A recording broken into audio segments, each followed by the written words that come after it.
Good evening, everybody. Will the true leader please stand up?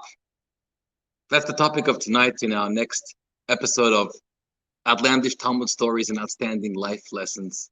Thank you for joining us this evening. I want to thank our sponsor, Isaac and Susan Mendel, in honor of Isaac's upcoming birthday. Mazal Tov. Hashem should bless you with a Shnat Hatzlacha, a successful year, a healthy year, happy year, you together with your family. If you want to sponsor one of these classes, there's a link in the description, and we would greatly appreciate that you can dedicate a class for us. You can download tonight's source sheet in the description as well. Follow along. Tonight we have a very special outlandish story lined up. So on our thoughts tonight is leadership. Why are we thinking about leadership? I'm thinking about leadership. Or perhaps because tonight is the elections in America. And we're praying for a leaders that can really help our country move forward in the right way. But also because there's so much going on, and pandemics and crises and the economy, healthcare and social welfare and peace and racism and tolerance and the jobs. There's a lot. It seems like there's always something going on. There's never a quiet time in society, and every era has their challenges, and that's true. Which is why every era needs its leaders who we can trust, leaders who have the wisdom, the foresight, the courage, the empathy to be able to lead us in ways, balance the needs of the individual versus the needs of the community, the collective whole. There are so many, the philosophies of capitalism and the philosophies of socialism, and neither is a perfect system, and each one has their flaws, but each one of them bring to the table something important for society. So tonight I want to talk about leadership and the qualities and the traits of a good, proper leader. And we're going to be focusing especially on one particular leader who is a hero in Jewish history. Maybe it doesn't always come up on the top 10 list when you think about leaders of Jewish history, but maybe he should. After tonight, he'll come up on your list. And we're talking about Hillel. You may have heard of Hillel. Hillel has a few names in the Talmud. He's known as Hillel Hazaken, Hillel the Elder, because there were several Hillels. His descendants were also named after him, but the original Hillel was this one. So Hillel Hazaken, Hillel the Elder. Sometimes he's called Hillel Hagadol, Hillel the Great, because of the greatness of who he was. Sometimes he's called Hillel Habavli, Hillel the Babylonian. We're going to discover tonight in our story how he originally was born and raised in Bavel, in Babylon, before he moved up to Israel. He's not even called Rabbi Hillel. Most sages of the Talmud are called Rabbi, Rabbeinu, and he's just called plain Hillel. Doesn't even get the title Rabbi. And as some commentators explain, because adding the title Rabbi to him wouldn't add in his greatness. He himself, his very name, his reputation, he just said the word Hillel and it makes everybody in awe of who he was when you get to know a little bit about him, which we're going to study tonight. So this is Hillel. Hillel apparently lived for about 120 years. He's born in the year 110 before the Common Era, and he passes away in the year 10 after the Common Era. Who else lived for 120 years? That's right, Moses.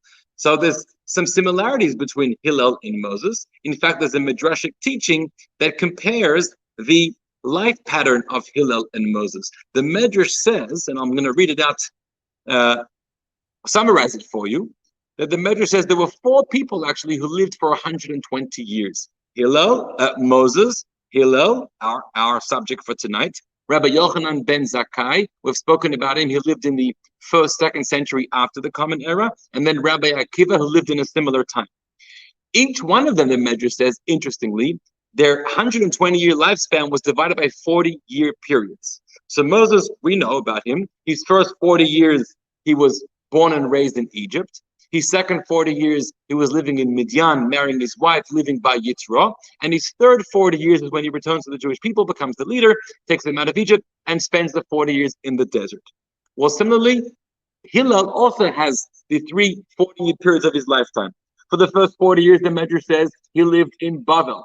He was like a bit of an unknown. Now, he did come from a pretty prominent family, and it's said that his mother actually descended from the tribe of Judah, perhaps from a descendant of King David, which is why Hillel has the leadership qualities in him. But we're going to learn how he actually rises to fame. It's a very powerful story that we're going to study tonight. So the first 40 years is in Bavel. Then his second 40 years, he goes up to Israel, and he's studying Torah diligently for those 40 years. And for his final 40 years, he's serving as the Nasi, as the head, as the leader of the Jewish people. Now, you may know more about Hillel than you think. And we're going to come across a number of his teachings and stories tonight that you may have heard of, but we're going to tie it all together tonight. But you know that at the Seder table on Pesach, when we're eating the matzah and the maror, and then we have Hillel's sandwich, the korech. And we say that Hillel used to eat the Pesach, the meat, and the matzah and the maror all together, make a sandwich. Today we don't have the Pesach, the meat, but we have the matzah, the maror. So that Hillel sandwich, which we make, is from this Hillel. One other story I want to tell you for now before we begin tonight's story in our text is to show you on the level of commitment and dedication and hard work that Hillel put into his life and his Torah study. It did not come easy. And that's important to know, because sometimes we see famous people at the end of their life or the peak of their fame and we think, wow, I wish I could be there. But we don't always pay attention to the journey that it took for them to get there. Nobody rose to the top. Nobody was truly a great person without a lot of hard work in life. So the Talmud says a story, it's a Talmud in Yuma. And the story goes that after he moves at 40 years old from Bavel to Israel, he was a very poor man, didn't have a penny to his name. He came with his family. So he gets a job. I think he was a job of cutting trees down and collecting wood. And he would earn 1 coin a day. And with that 1 coin, half of it he would give to his family so they can have some food to eat and to live. And the other half of the coin he would use as the entrance fee into the Bet Midrash. The Bet Midrash, the study hall, the yeshiva of the 2 great sages and leaders at the time were Shmaya and Avtalion. They were eventually Hillel's teachers, and they were fantastic leaders. The Mishnah talks about them. They actually both originated from Gerim, from converts, so they're very interesting people. And their academy at that time, it costed money to get in. It wasn't for free. And that may have changed later. That may be questionable, but that's how it was. So Hillel had his last half coin left a day, which he could enter in the study hall. Eventually, winter came. Now, during winter, Hillel wasn't earning any money because nothing was growing. There was no wood to chop. The wood wasn't good for firewood. And so he wants to show up to the Bet Midrash one day. It's actually a Friday, and he has no money. I want to come in, he says to the guard. Let me in. I want to study. I'm here every day. No money, you don't come in. That's what they told him. So he goes up onto the roof, because on the roof there's a skylight. And he says, I'll be able to see and also hear what they're studying, so I'll study from the roof. Now,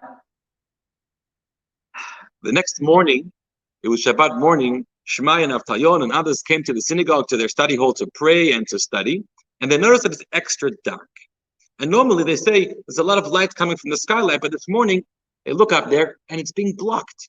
So they think maybe it's piles of snow, so they want to go up to the roof to remove the snow. So they go up to the roof, and as they're removing snow, they find a frost-bitten body, a body of Hillel, who's been lying there a whole night, covered in 3 tefach of snow, because he was listening the whole day before to the class, and he got covered in snow. So they brought him in, and they warmed him up, and they restored him back to life, and they said, Hillel, you're always welcome to come into the study hall, even if you don't have the money to pay. So that's a spectacular story about someone's dedication, almost putting their life on the line to be able to study Torah.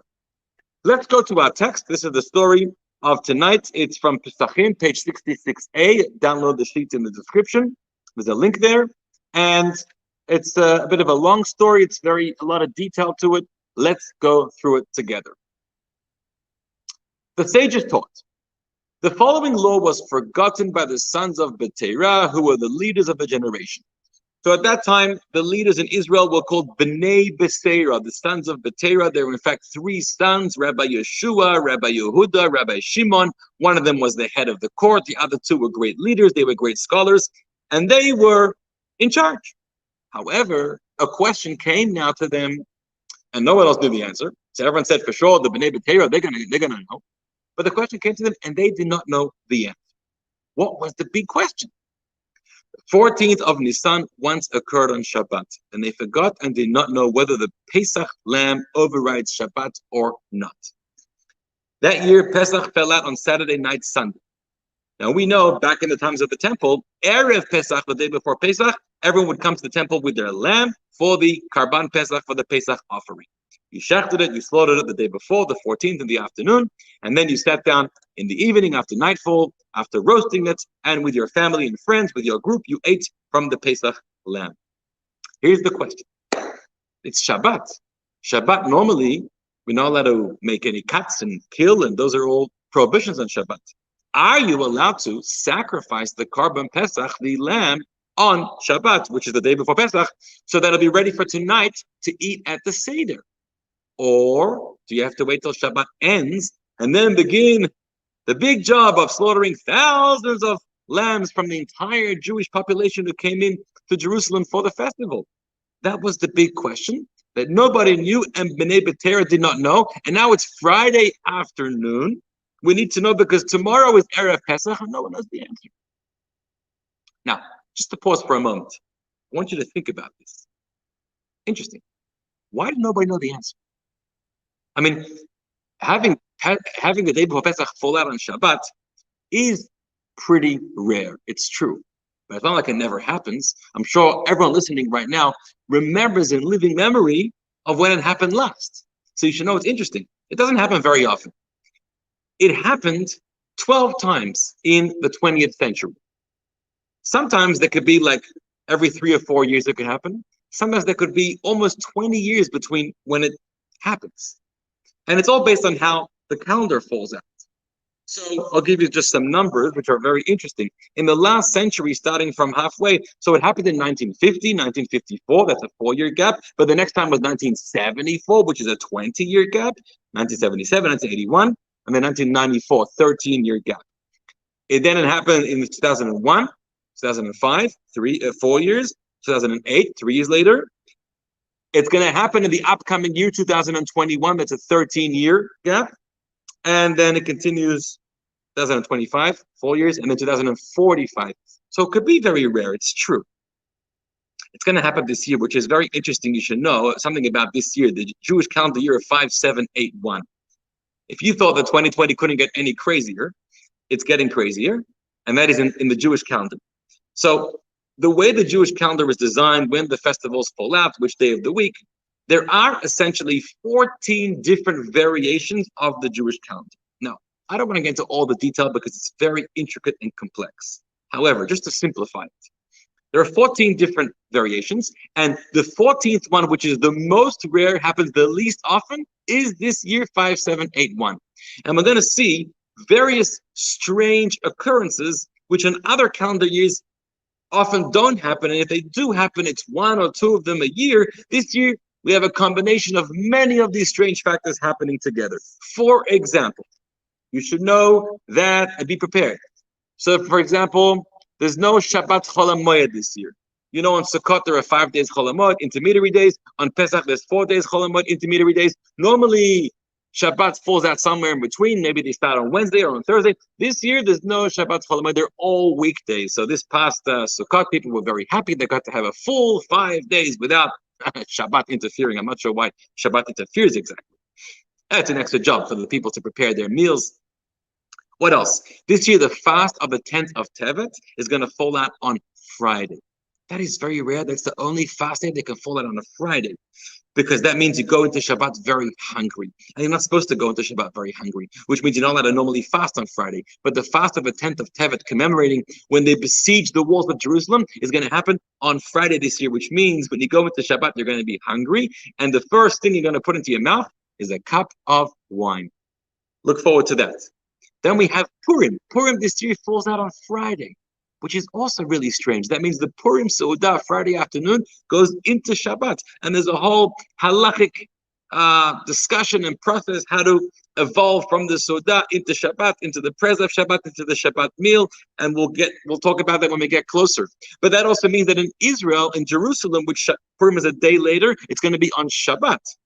Now, there's a lot you can't do on Shabbat. You can't read the Megillah. You can't do certain other mitzvot, which means it gets pushed off till Sunday. So what you're going to have, you have something called Purim Mishulash, which means a 3-day Purim, Friday, Shabbat, Sunday, in certain places in the world.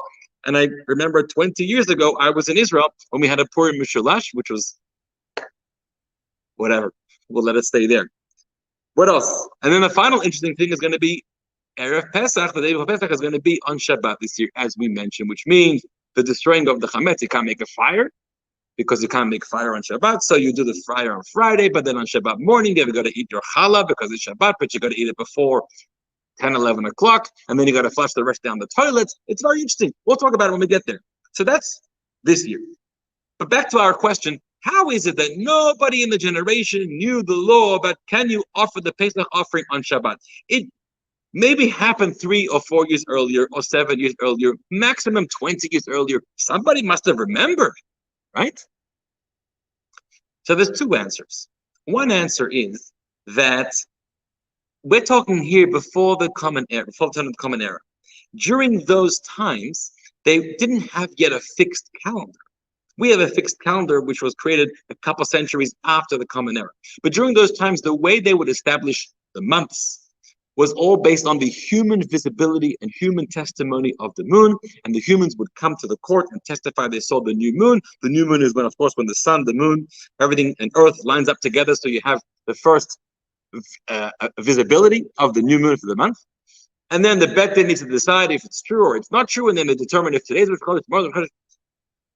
During that time, the court actually had followed several systems to try to manipulate the calendar a little bit, that it should work out in certain ways or it should not work out in certain ways. And the truth is, the center of their discussion, of their thinking, was all around the day of Rosh Hashanah. Rosh Hashanah was supposed to fall out on Monday, Tuesday, Thursday, and Shabbat, but not on Sunday, Wednesday, and Friday. And there's many reasons for that, because if it fell on one of those days, then the last day of Sukkot will fall out on Shabbat, and then he couldn't do the whole mitzvah of the Arava, of the willow on Hoshana Rabbah, or we didn't want Yom Kippur falling out on Friday or on Sunday. So they were able to manipulate the calendar in certain ways. So it could be that in those times, it never or almost never happened, which is why nobody remembered. Only now that we have a fixed calendar, it ends up happening about 11.5% of years, 12 times in the last century. That's one answer. Another answer is that it could be that the question is a little different over here. They knew what the law was, but they forgot the reason, the source of the law, the Torah source, and they were trying to strengthen their ruling and trying to ask, where do we learn this from? So, they don't know what to do. Everyone's panicking because tomorrow is Erev Pesach, and we're not sure if we can sacrifice the offering tomorrow or not. So they said, back to the story. Is there any person who knows whether the Pesach offering overrides Shabbat or not? So somebody responded, there's a certain man in Jerusalem who came up from Babylonia, and Hillel the Babylonian is his name, Hillel HaBavli. At one point, he served the 2 most eminent scholars of the generation, Shmai and Avtalyon. As I mentioned earlier, he was in their school, but it sounds like he wasn't just a student of Shmai and Avtalyon, but he actually served them, which means when you connect with a teacher, a rebbe, a master, not just as a student of theirs, but actually you gain a relationship with them, and you hang around them, and you serve them. And so you learn from them much more than just the Torah in the formal classroom, but you learn about life and about their thinking. So he was really trained by them. And he certainly knows whether the Pesach offering overrides Shabbat or not. So the sons of Betera sent messengers and called for him. They said to Hillel, do you know whether the Pesach lamb overrides Shabbat or not? He said to them, have we but one Pesach lamb during the year that overrides Shabbat? Do we not have many more than 200 Pesach lambs? In other words, sacrifices during the year that override Shabbat? He responded, of course the Pesach offering, the slaughter overrides the Shabbat, and you do slaughter on Shabbat. How do I know that? He says, there are so many offerings, similar ones, that override Shabbat. More than 200, he said. What's more than 200? There's only one Pesach offering. But the commentators explain that On Shabbat, there were several sacrifices offered in the temple. First of all, we know that there was a karban tamid, a daily sacrifice every single morning and every single afternoon in the temple, which is why we pray the two prayers of Shacharit in the morning and Mincha in the afternoon, corresponding to those two daily sacrifices. They were also offered on Shabbat in the temple. That's over 100 for 52 weeks of the year, or 50 weeks of the year.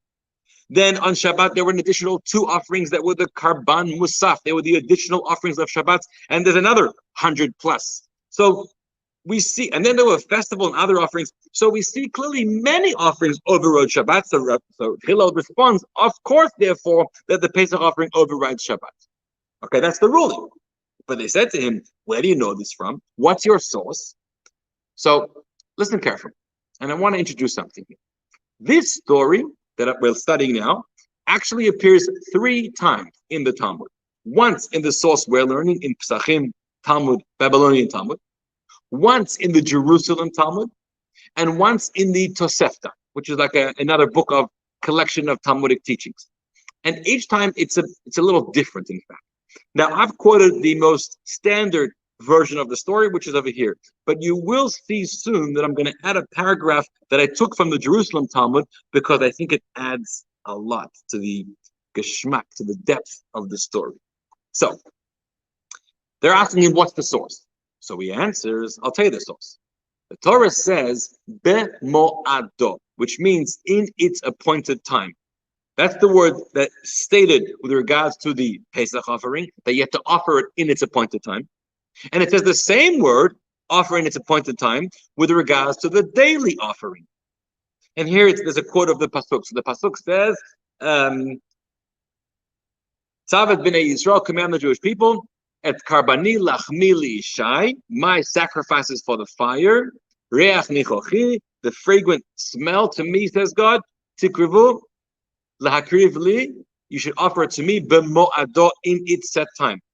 Now, what does b'mo'ado mean? So skip a few lines because I'm going to go to the bold text, which is the original Talmud text. Just like when it says in its appointed time, with regard to the daily offering. That means always in its appointed time with no exceptions, whether it's a Sunday, a Thursday, or even Shabbat. If it falls out on Shabbat, which it does every single week, you still offer the 2 daily offerings. So B'mo'adot teaches me that it overrides Shabbat. So too, when it says B'mo'adot in its appointed time on the Pesach offering, that also indicates that it overrides Shabbat. So Hillel says, I have here a perfect source which is called a Gzeira Shava. We've learned about this before. Gzeira Shava is when I have 2 identical words in the Torah, and we say, since every word in the Torah is precise, that if the Torah is using the same word there and the same word here, we can compare the 2 and apply the laws of one to the laws of the other. By using the Gzeira Shava of the word over here, B'mo'adon, at a point in time, I can learn from the daily offering that so too is the Pesach offering. It overrides the Shabbat. That's Hillel's first source. Then he says, I have another source for you from another of the great methods of interpreting the Torah, and it's called Kal Vachomer.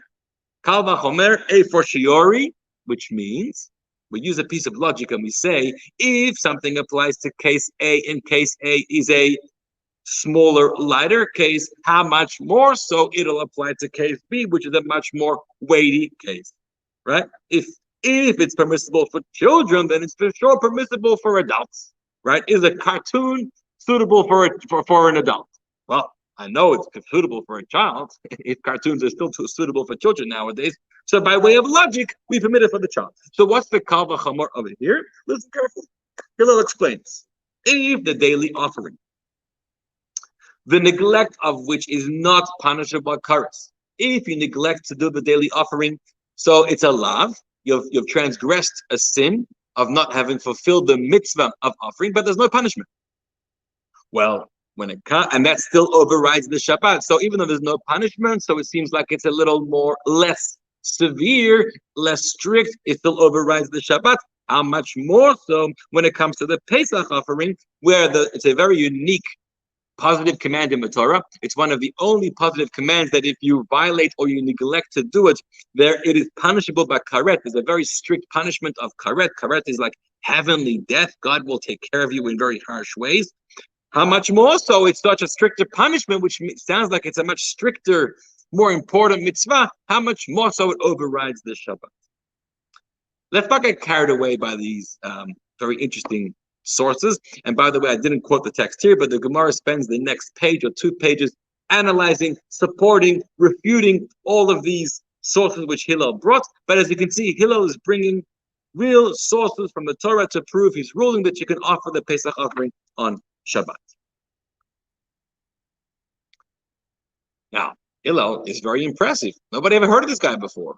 We're sitting in the study hall. We have the heads. They have Bnei B'Teira. They're their heads. Shmai and Avtayon were their heads. And all of a sudden, this new guy, young guy, relatively, and maybe he's already 80 years old, but he's still in his prime because he's going to live to 120. He shows up and he's telling us things we never heard of before, and he's very eloquent, and he's grounded in proof. So after Hillel brought these proofs, the Talmud says they immediately seated him at the head and appointed him Nasi over them. Bnei B'Teira said, we resign. We resign because we realize there's somebody more suitable than us to head this academy. It's no crime that we don't know an answer to something, but the fact is that there's someone here who knew the answer, and he says he's been trained, and he spent many years serving, sitting by the sides of Shmai and Avtalyon. He looks like a much more seasoned than us. So we resign. And they appointed, with their consent, they appointed Hillel as the head. He now becomes Hillel Hagadol, Hillel the Great One. And the Talmud says, right away he got to work. He started to expound on the laws of Passover that entire day.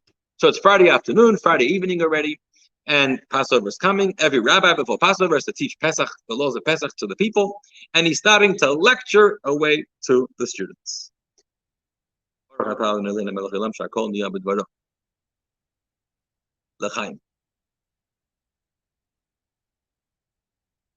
Now, here I want to add the passage from the Jerusalem Talmud. I brought it here in brackets.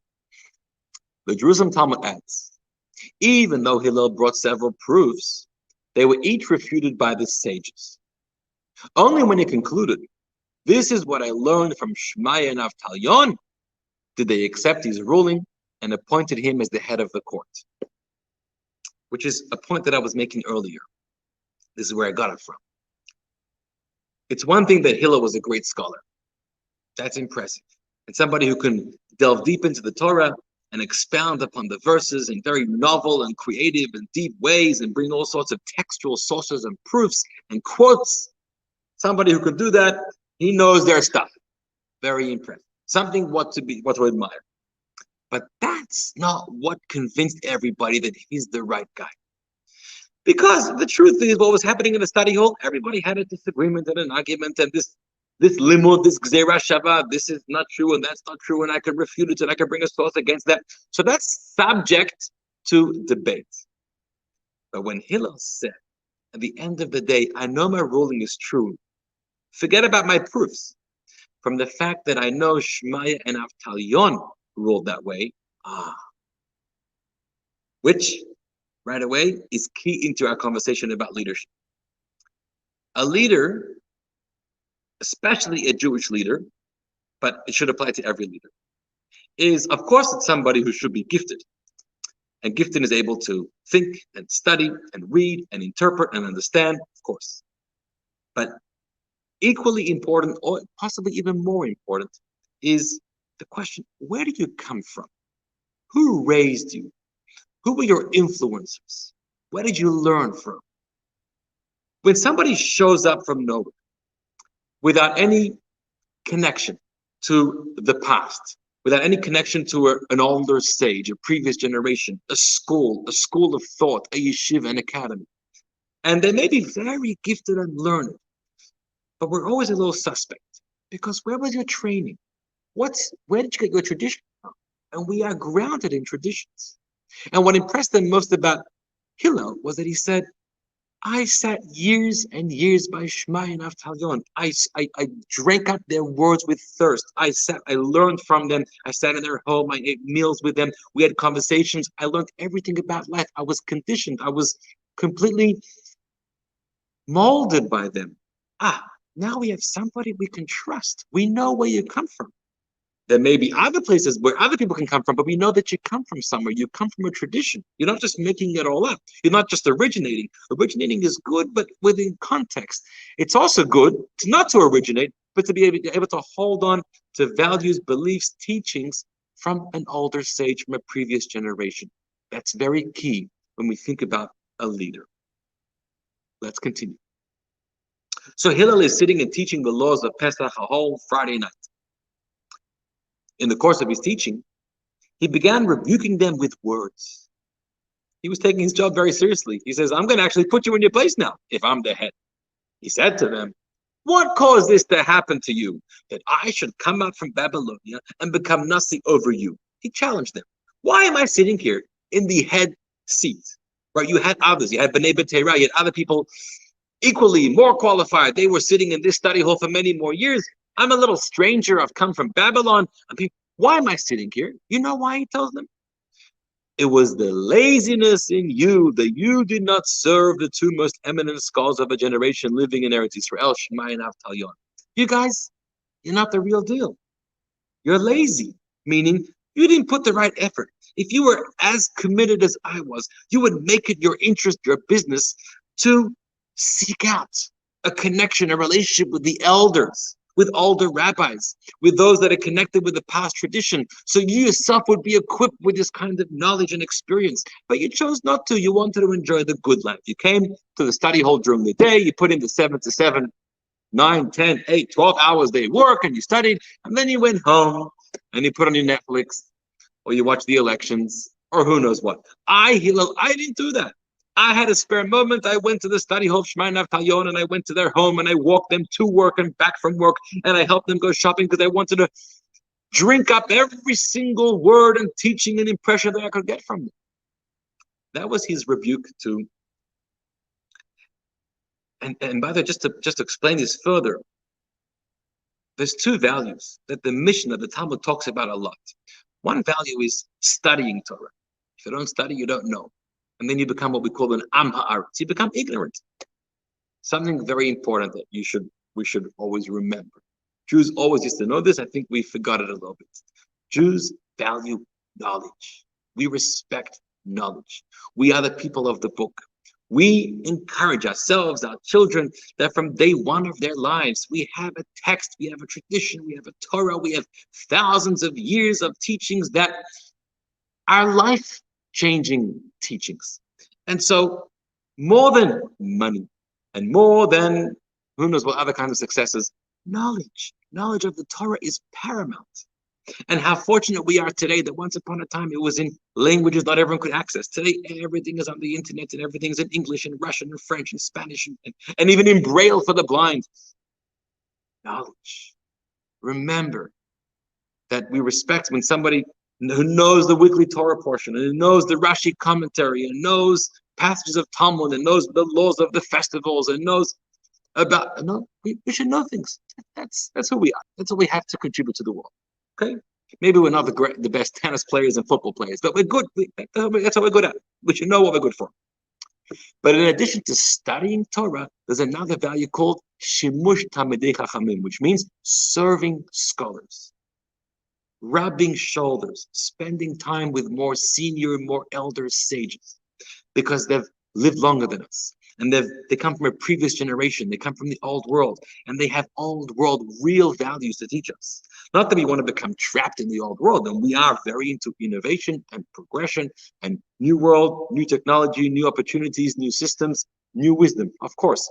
But grounded on and founded on the old world knowledge and values. So a test of somebody is also to know, who have you hung around? Okay. But now that Hillel's rebuked them, they tell Hillel, our teacher, we have a question. It's another question now. If one forgot to do not bring a knife on the eve of Shabbat and cannot slaughter his Pesach lamb, right? So on Shabbat, you're not allowed to carry. So we're going to be in the temple tomorrow, and you've given us permission to slaughter the offering on Shabbat and then prepare it to eat for Saturday night. But what if I forgot to bring my knife to the temple before Shabbat? I should have brought it before, put it in my locker, had it available for tomorrow. Saturday morning, I wake up, oh yeah, I forgot to bring the knife to the temple. and I can't carry it in the street.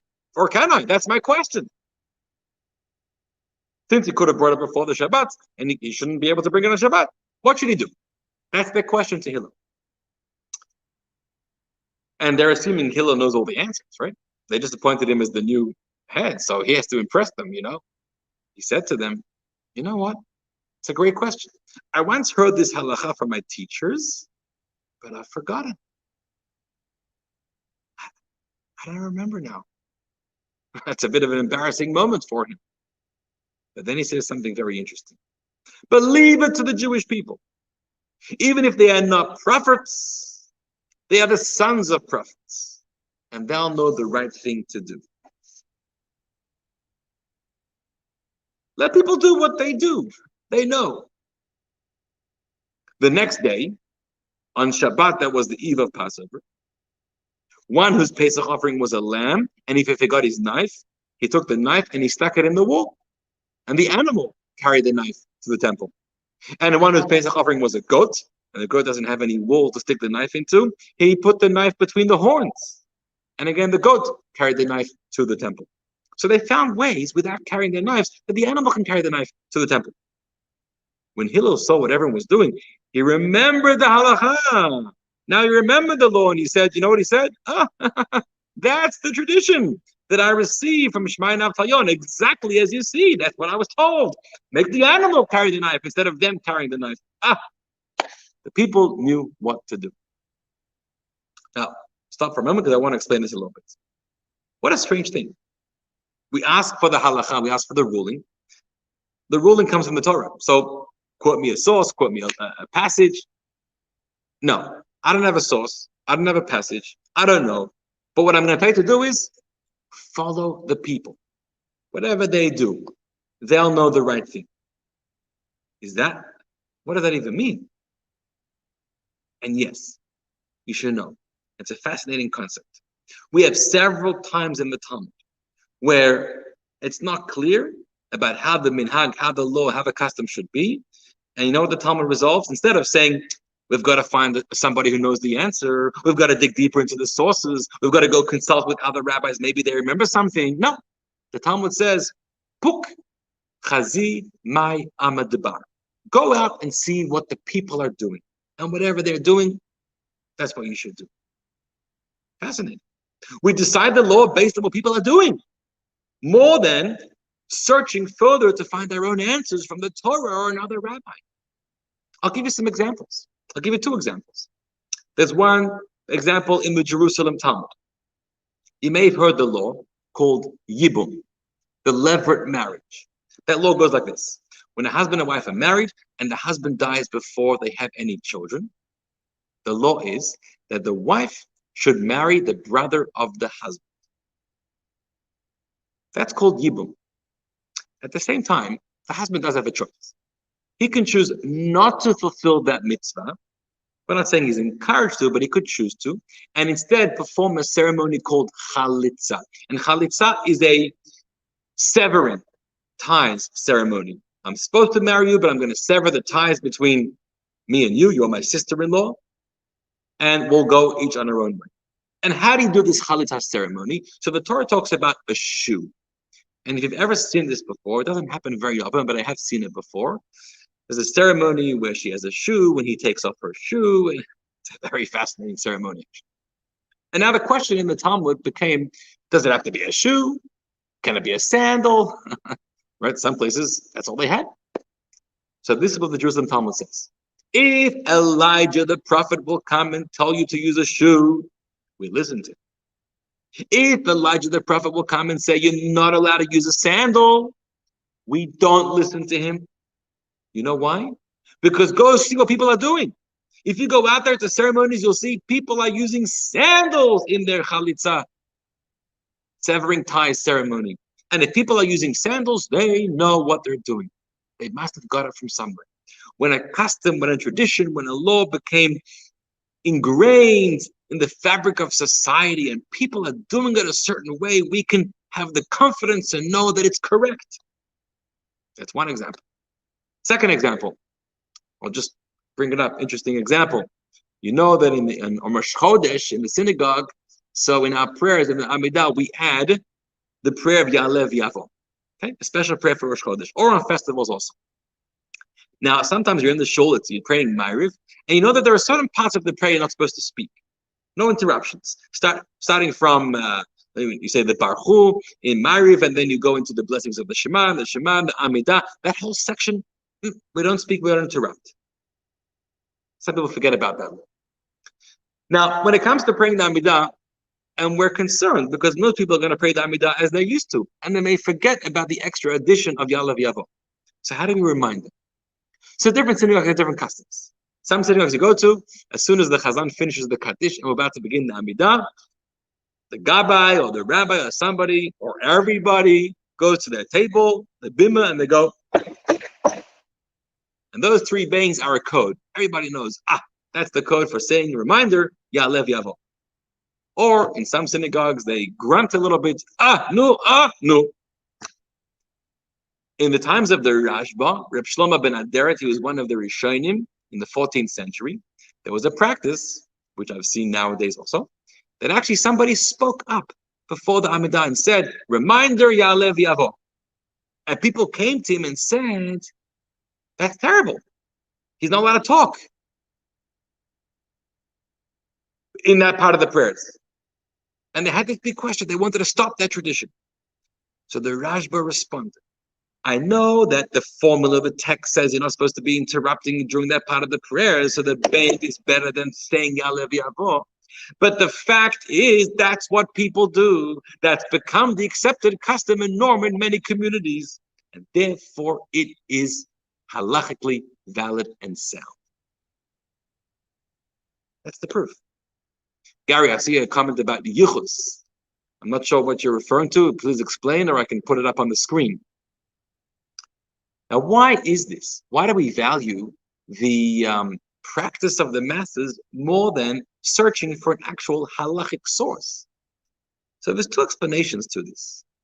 The pragmatic, simple explanation is that here we have a concept that's also become very popular today in modern scientific research, and it's called collective wisdom. It's called the wisdom of the crowds, where sometimes it's one thing when an expert or several experts weigh in on something, and they might be right or they might be wrong. But when you have thousands of people, entire communities or societies approaching it in a certain way, sometimes that is more reliable than the opinion of one expert. And there's science to this. And there's a famous book, actually, about 15 years ago. This guy wrote a book. It's called, I have the title of it here. I was looking it up recently. The book is called The Wisdom of Crowds, Why the Many Are Smarter Than the Few, and How Collective Wisdom Shapes Business, Economies, Societies, and Nations, right, by this author, James Surowitzki. And he talks about the markets and the economies and so many different trends in society. And he says, follow the people more than following the experts. And so we have this concept here also in halacha. When the people have a custom and it's been there, and that's how our father did it, and that's how the other rabbi did it. That's what we do. You can trust it. There's also a more mystical explanation behind this that comes from Kabbalists, and they say, Hashem loves us. And if the Jewish people have become accustomed to a certain practice, if it would be wrong, God would not let us go down that path, that we should all be violating this law with such negligence. And the fact that God has allowed us to go down that path, and we've done this for such a long time, and nobody has stopped us, is an indication that God too agrees with what we're doing. It's a very interesting idea. So that's going back to our story. Hillel said, I forgot the law, but people will know what to do. And in the end, what did they do? Exactly what he learned from his teacher.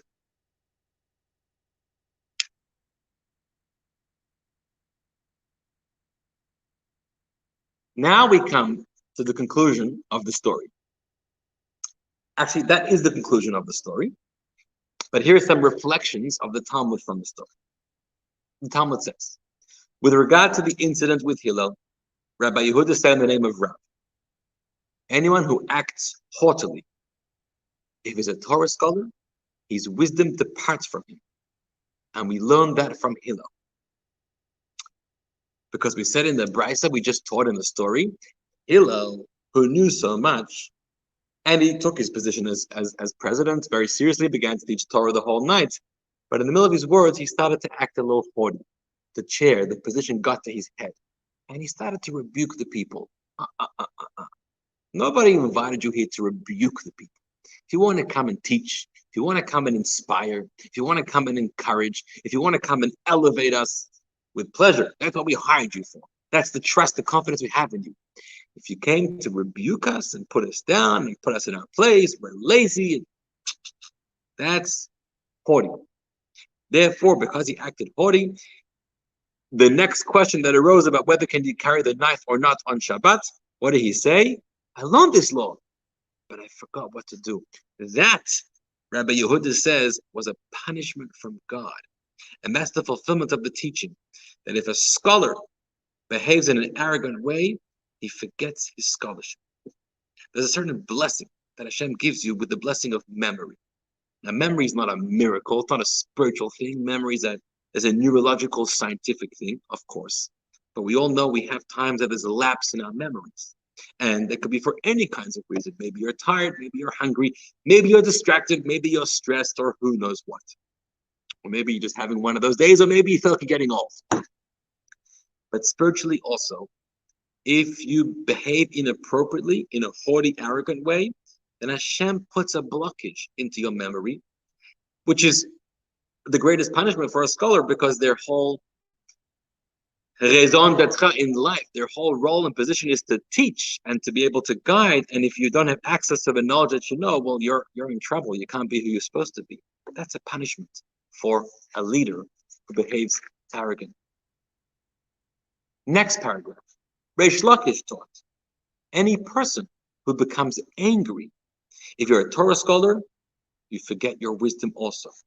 If you're a prophet, then prophecy will leave you. And the Talmud brings two proofs. I'm not going to go into it. There's a proof from Moses, Moshe Rabbeinu. Moshe, the greatest scholar, knew the whole Torah. He's the only person that learned the Torah directly from God. He went ahead and taught it to all the Jewish people. But there was an incident in the war of Midian, and Moshe suspected that the people did something different than what he had instructed, and he became angry. And then a question arose about how to use the utensils from the booty of the war. Are they kosher, not kosher? What to do with them? And those were the laws about koshering utensils through fire, through water, through mikveh.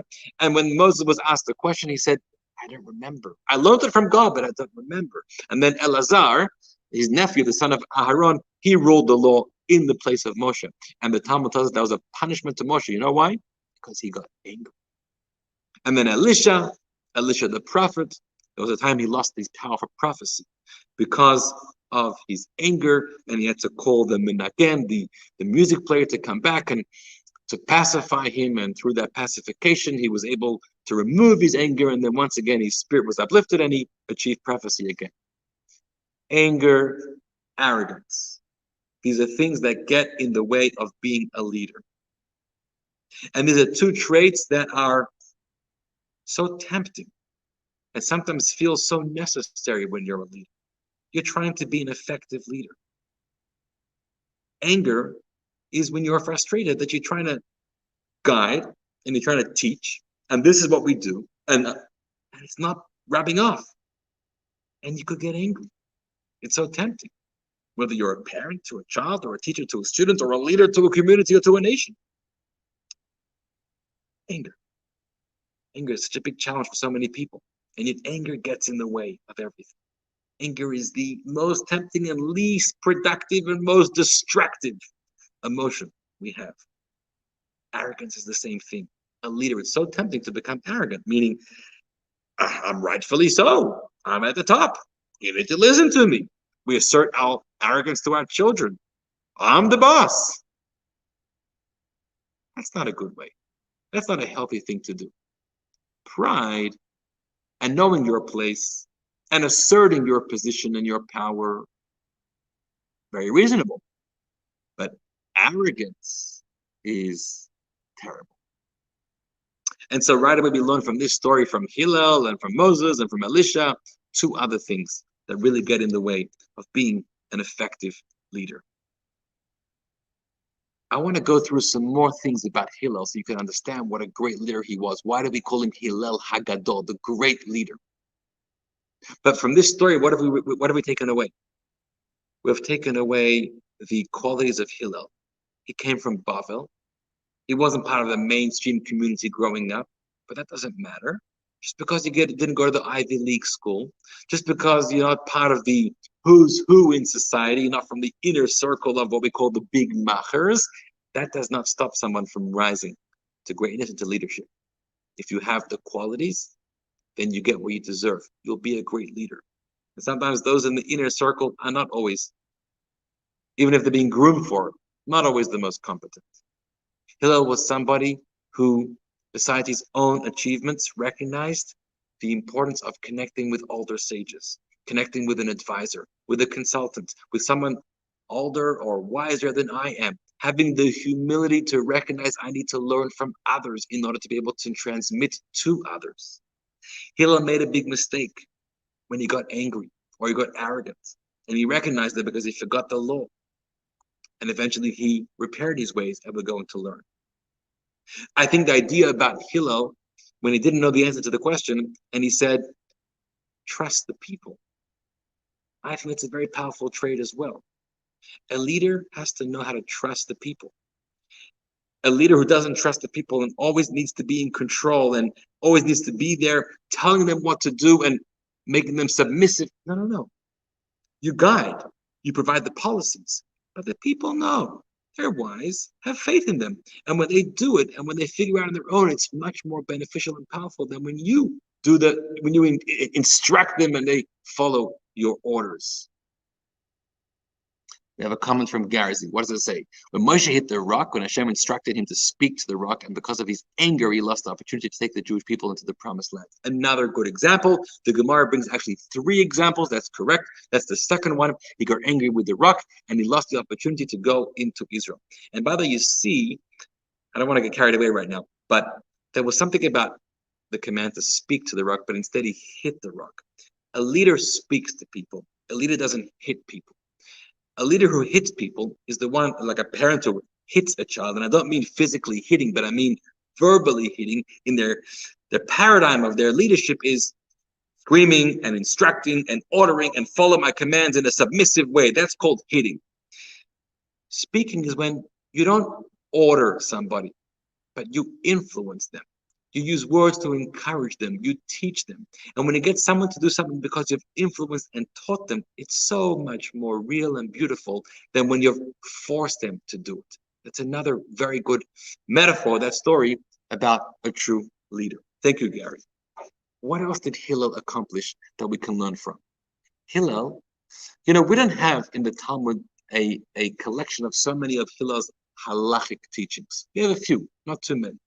We have many, many teachings of his policies or wisdom about life, about society, about personal development, about character and behavior.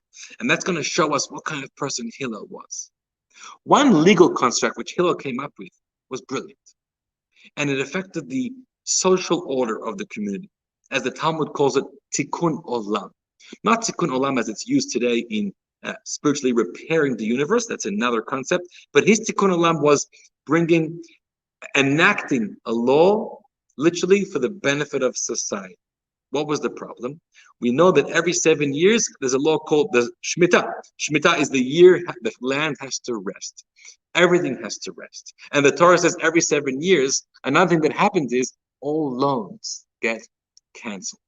When you take a loan, in the Torah system, it's only for a maximum of 7 or 6 years. And if it hasn't been fully repaid, by the 7th year, it's canceled. So in those days, if somebody lent money, they were very afraid.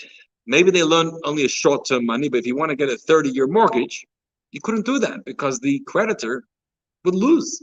The property would lose, their asset would lose, the loan would lose money. And so what started to happen, people stopped lending money to other people. And when you have a society that person A who has the money refuses to lend to person B can't get along. The whole lower class of society can't survive. And Hillel says this is not okay.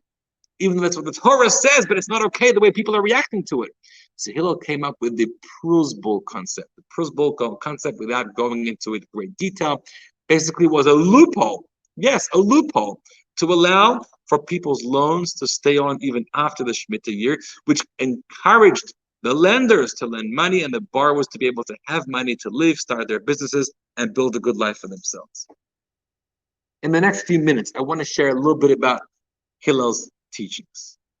Hillel taught us about loving peace. In Pirkei Avot, Hillel teaches us, always be from the students of Aaron, the high priest, Ohev Shalom, V'rodef Shalom. Just like Aaron, learn to love peace and pursue peace. Hillel, as a leader, understood that the success of his leadership and society is when we not just love peace, everybody loves peace, but pursue peace. So if you're having an issue with somebody else, you might say, I wish I could have peaceful relations with him. But it's more than that. Are you pursuing? And pursuing means every day you're thinking what you can do. So Hillel pursued peace. Hillel believed in personal and shared responsibility. I'm responsible for myself. Hillel taught us follows. He says, Im ein ani li, I am not for myself. Mili, who is for me? I can never go around and say that my issues are your problem and it's your fault and you're responsible for me and you should have given me more. And no. Take your life into your own hands. Stop blaming others. You have to be there for yourself. Full accountability.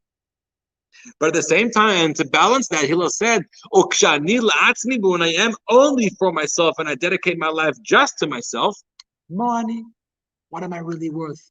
At the same time that I'm responsible to be accountable for myself, I have the responsibility to be there and responsible for somebody else as well. Balance that with the capitalistic and socialistic models of society. The two are not mutually exclusive. There's a way to blend them, and Hillel blends them in that one teaching, which we can't go into at great length right now. Hillel was not only concerned for the rich and the successful, but Hillel was concerned for everybody, even those on the lower levels of the social hierarchy. Where do we see that? There's a famous teaching in the Midrash that says, a debate between Hillel and Shammai. We haven't spoken about Shammai, but Hillel's counterpart was Shammai. They always argued about everything. So Shammai taught that a teacher should always seek students who are smart, refined, from good ancestry, and rich. If you want to be a teacher and you want to have success, find the right student that can really thrive in your classroom. And he made the schools exclusively for those kind of students. But Hillel argued, and he said, a teacher should be there for everybody. Even if the person is not so refined, not so righteous, even if they're from the transgressors of Israel, they're sitting on the streets and that's not a yeshiva student. It's not somebody who we want to parade on the front cover of our school magazine. You have to bring him in as well. And you know why he said? He said, because I've seen many transgressors in Israel who've been brought close to the Torah, and from them descended righteous, pious, and worthy folk. Hillel knew how to believe in everybody. I want to share with you two more stories. The hour is late. We could go on forever. Hillel was just an unbelievable person. We'll talk more about him another time. But here are two more stories. Sorry, a little water first. L'chaim.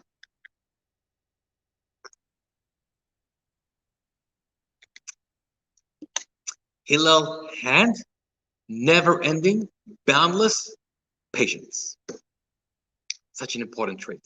As a leader, it's so tempting. There's a lot of people that want your attention, and some of them are for more important, substantial matters, substantive matters, and some people are just nagging you, and it's easy to lose patience.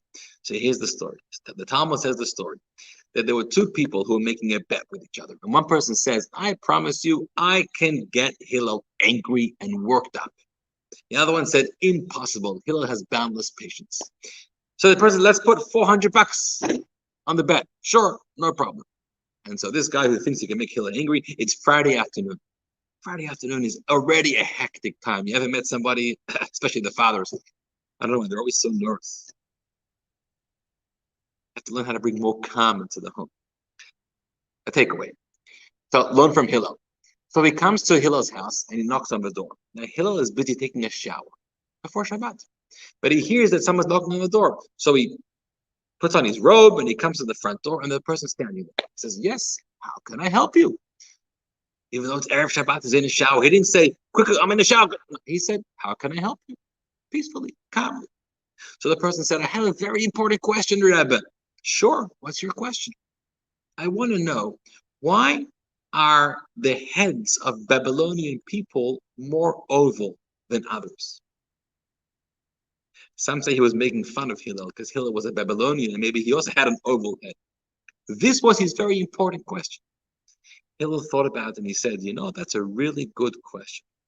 The answer is because in Babylon, they didn't have such good quality midwives. And when the baby came out of the mother's womb, a midwife should know how to shape the body properly. And in Babylon, they didn't have such good midwives, so the heads ended up being more oval shaped. Good, answered. Good, he goes away. He's really upset. Hillel was really calm and patient with him. But I'm not giving up, he says. An hour later, now it's even closer to Shabbat, he knocks on the door. This time, Hillel is busy setting the table or busy preparing his sermon for tomorrow. The knock at the door. He doesn't go to the door and say, not now. I have 2 seconds. He says, how can I help you? And the person says, I have a very important question. Sure, what's your question? I want to know, Rebbe, why are the eyes of a certain people from a certain town, I forgot the name of the town now, why are their eyes so slanted? And Hillel responds, that is a really good question. And the answer is because they live in very desert areas and there's a lot of sand storms. And so their eyes have become conditioned that way, perhaps by an evolutionary process, that they're to keep the sand out of their eyes. Good. Have a nice day. This guy's getting really upset. He's going to lose the bet. He's going to try one more time. He knocks on the door 5 minutes before Shabbat. And this time Hillel is busy with the final preparations of the cooking and the oven and getting the kids dressed, helping his wife. It was very chaotic in the house. He knocks on the door. He'll answer the door. And he asks, I have a very important question. Hillel says, sure, how can I help you? My important question is, why are the feet of a certain nation that Africans, why are the feet of the Africans so flat? They're flat-footed. That's my important question. And Hillel says, that's a really good question. And the answer is because they live on flat marshlands in the fields, and for them to be able not to ruin their feet, they've developed over time these flat feet, which helps them walk where they live. At this point, the guy got so angry at Hillel. He turns to Hillel and he says, are you the Hillel, the great Hillel everyone talks about? Hillel says, yes, that's me. Why do you ask? He says, well, I'm giving you a curse to you that there should not be any more like you among the Jewish people. Why? I'm sorry to hear that. What do you have against me? He says, because of you, I just lost $400. I lost my bet. I thought I could anger you. So Hillel says, there's my lesson to you, my friend. Because of me, you should be losing much more money in the future if you continue that way. Always be patient and calm with anybody who seeks your help. That's the lesson that he taught him. And that's the lesson we can all take away for a leader, to be understanding to everybody, no matter how significant or insignificant that person may seem in your life, in your agenda. And now, my final story for tonight about Hillel. Not a story, but a teaching. The Talmud asks that if you have the schools of Shammai and the school of Hillel, and we know that there's many disputes throughout the Talmud between them, and almost all the time we rule like Hillel against Shammai. And the Talmud asks why. In fact, we know Shammai and his students and his yeshiva and his academy, they were actually a little sharper, a little wiser than the students of Hillel. Shammai had a certain depth in his study, in his analysis, which Hillel didn't have. So we should rule like them, because they've probably gotten deeper into the law, into the text. Why do we rule like Hillel? So the Talmud answers. This is what the Talmud says. A heavenly voice came out and said, both these and these are the words of a living God. Both opinions are very important. However, the halacha is always in accordance with the opinion of Hillel. But why? One Shammai sharper? So the Gemara answers, the reason is why is because Hillel was agreeable and forbearing and humble, showing restraint when affronted. And when they taught the halacha, they would teach both their own statement and opinion and also the statement and opinion of Shammai. They also quoted their counterpart whenever they made a ruling. Moreover, when they formulated the teachings of their rule, of their counterpart and their disputes, they prioritized the statements of Shammai. They put their words first before his. Normally, you'd imagine that they would say, this is our opinion, and you present your opinion. Now, if you're gracious enough, and not everyone will do this, some people will say, that's it, that's the only thing that you need to know. It's my opinion. But Hillel said, no, I want you to know there's another opinion also, and that's the opinion of Shammai, and he'll present it as well. I disagree with it, but I want you to understand it. That itself is very noble. But not, he didn't just add it in a footnote at the bottom of a page in tiny text. In his presentation, he would first present Shammai's opinion. And you know, when you first hear an opinion, you could become almost convinced by the first thing you hear. And only after they would present their opinion. From here, the Talmud says, even if Shammai was sharper and cleverer and wiser and brighter, Hillel was more humble. Hillel had better midot, better character. And at the end of the day, if we have to choose a leader to listen to, and if we have to choose which opinion to respect, and if we have to choose which interpretation of the Torah is correct, choose the opinion coming from the more humble person over the opinion coming from the wiser person. Very counterintuitive. We're looking for an opinion of the Torah. No, it's true. But the humility and the good midot and the graciousness to others that a person has, that influences. And that tells you this opinion is more correct. So, my friends, we've learned a lot from Hillel. Hillel, the Babylonian, rose to fame and glory. He rose because he deserved it. He led the people for 40 years, and he starts a magnificent family. All of his descendants, child, grandchild, great-grandchildren, they're all heads of the court because of his influence, because of his greatness. We've learned from him about such important traits that are sometimes counterintuitive. Don't let it get to your head. Be humble. Be one of the people. Be respectful. Concern yourself with everyone's needs, not just the needs of the big machas, but also the lower people. Learn to have patience. Learn to have time. Learn to respect other people. Know that your character is just as, or if not more important than your brilliance and your scholarship.